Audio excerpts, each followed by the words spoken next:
Hello, who's your fans, who's your haters, and everyone in between. This is the Crimson Coliseum podcast. And on today's episode, this is the second episode of the day after doing the IU football episode. Where I'm going to talk about the other IU football, Indiana soccer. Both men's and women's soccer just got done with the regular season. The men's just got done on Friday. So I felt like it was right to really go over the season. I haven't touched on them much because football has been taking a lot of the attention, but I want to talk about them. So men's soccer. They finished with a record of 10-3-5, 7-1-2 in conference play, and they finished with the best Big Ten record, best record in the Big Ten, and is the 19th regular season championship in program history and won it back-to-back years. And they've been on a heater, 8-0-2 in their last 10 games. Um, and just before we get into it, and just going into women's soccer really fast, they had a definite down year.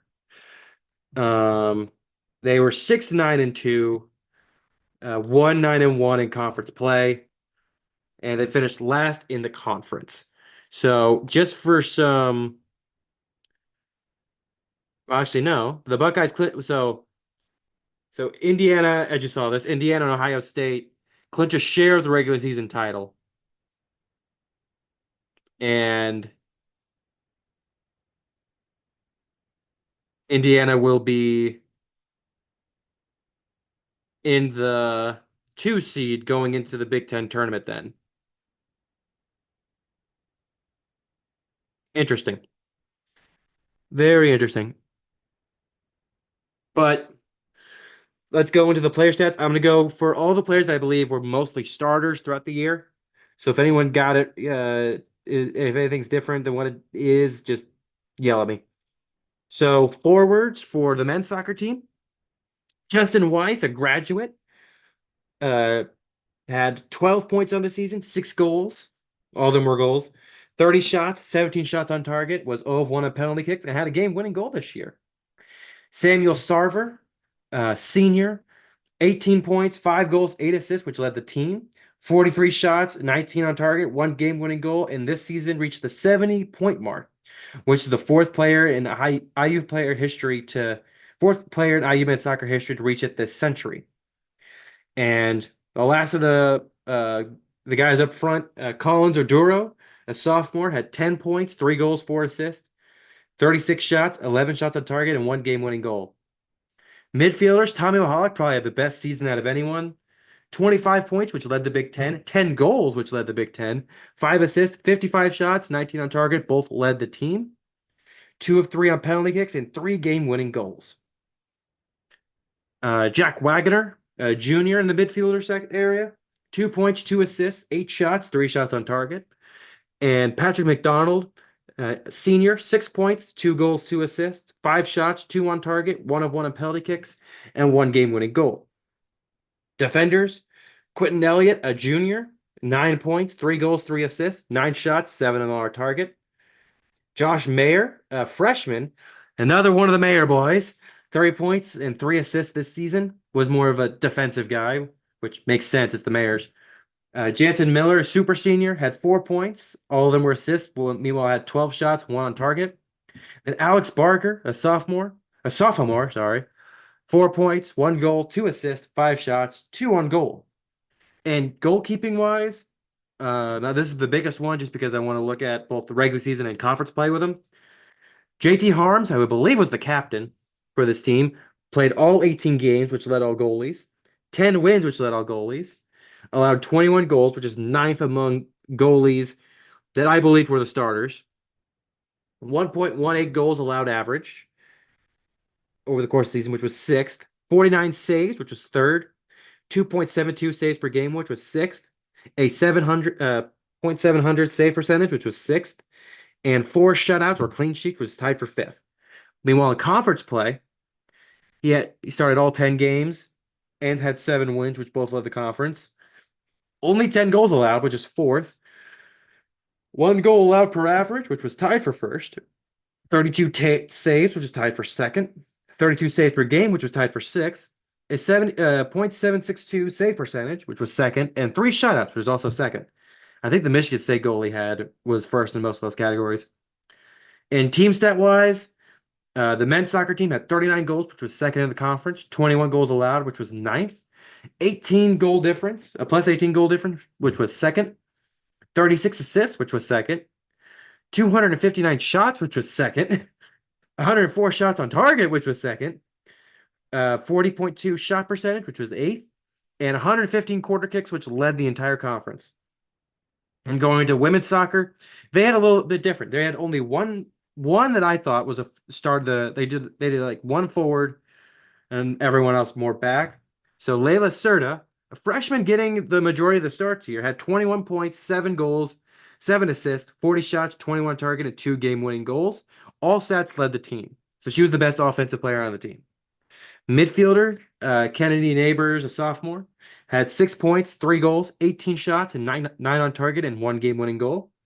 Sydney Masur, a senior, had 2 points, 2 assists, 14 shots, 5 shots on target. L. Britt, a sophomore, had 7 goals, 7 points, 3 goals, 1 assist, 39 shots, 16 on target, and a game-winning goal.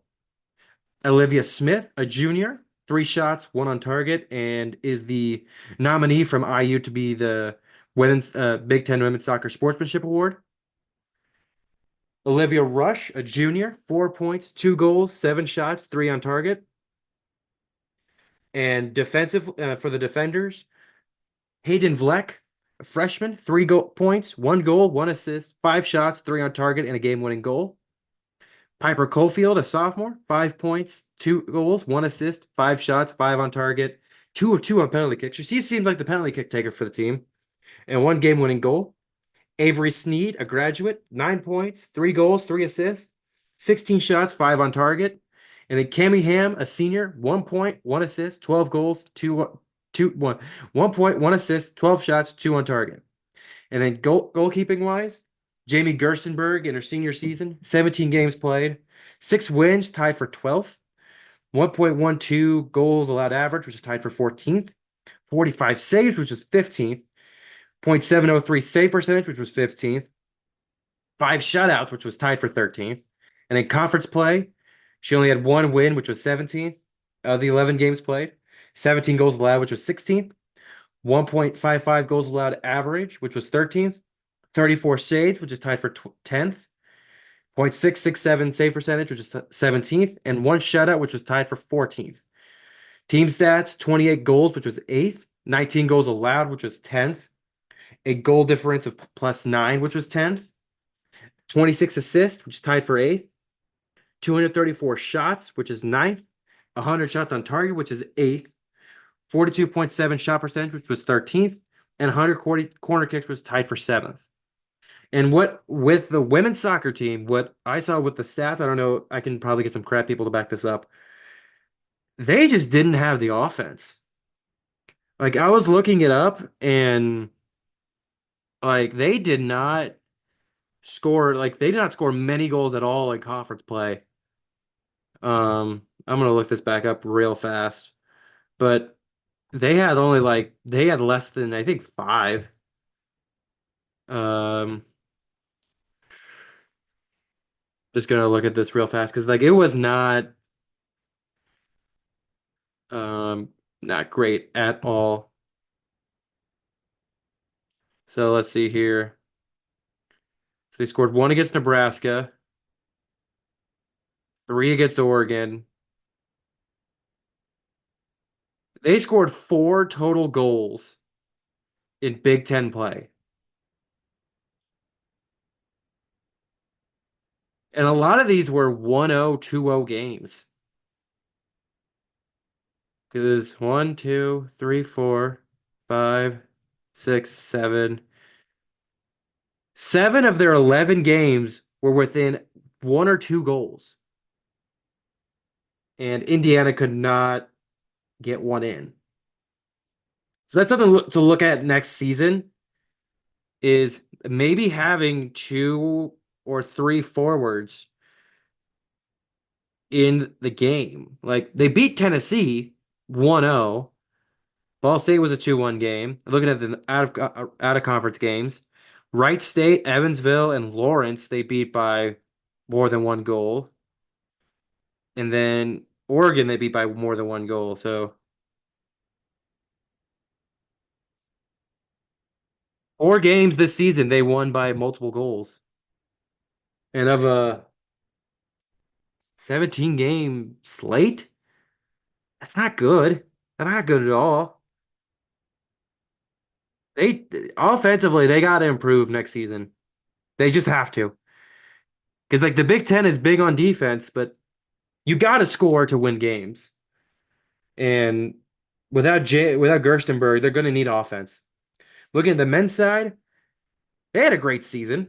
Like they were ranked 16th last time I checked, and I don't know if they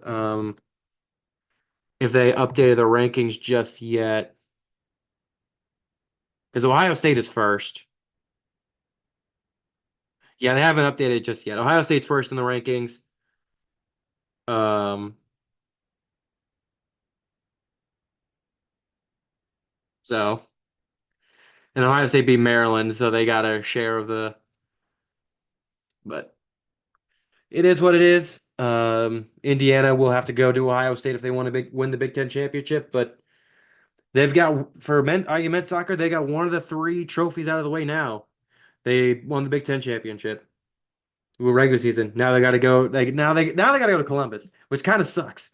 Uh, but let me actually see if real fast if Indiana played at Columbus, what the score was.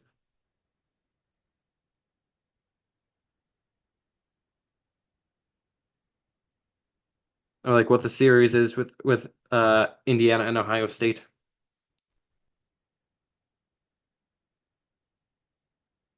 Well, last time Indiana and Ohio State played in Columbus this season, it was a 2-2 draw. Did they play any? No.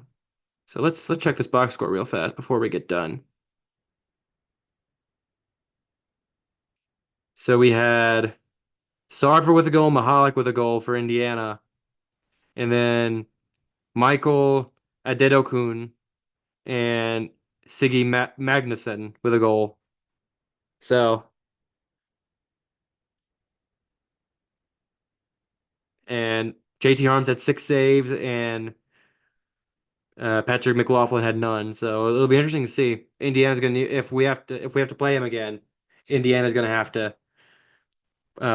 get more offense out there. But that's going to be it for this episode. Make sure to like, comment, subscribe on YouTube, share on platforms. You're going to ask, how do you feel about IU soccer or just soccer in general?